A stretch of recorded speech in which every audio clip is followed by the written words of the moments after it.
यहाँ बैठे हुए समस्त श्रोतागण, श्रद्धामयी माताओं, बहनें या हमारे नौनिहाल छोटे बच्चे, आज इस परम पवित्र स्थान पर हम आप सुंदरकांड के महात्म्य को श्रवण करने चल रहे हैं, जहां पर यह बताया गया कि समय को 3 भाग में बांटा गया है और सफलता असफलता हमें किस काल में मिलेगी, वर्तमान में कि भूत में कि भविष्य में,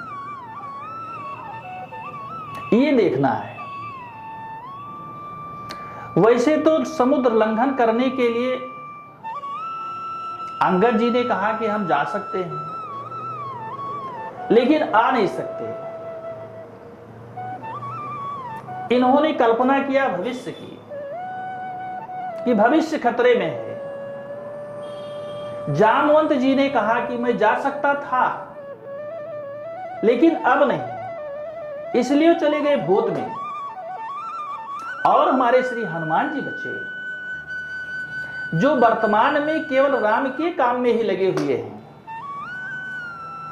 और जब उनको याद दिलाया गया तो लांघने की बात तो दूर रही, उन्होंने सर्वप्रथम पीने की बात कही, लेकिन अपने बड़ों का मान और आदर रखते हुए केवल हनुमान जी ने यही पूछा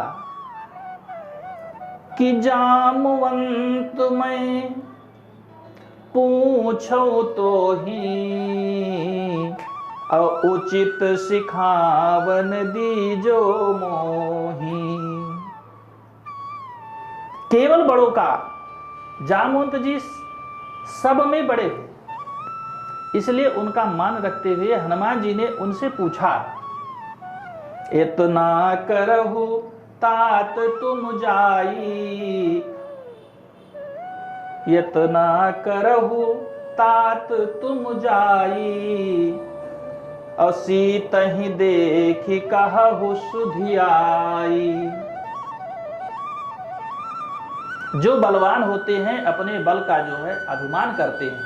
लेकिन हनुमान जी ने अपने मान और अभिमान को प्रभु श्री राम के कार्य के लिए उनकी हुताग्नि कर दी।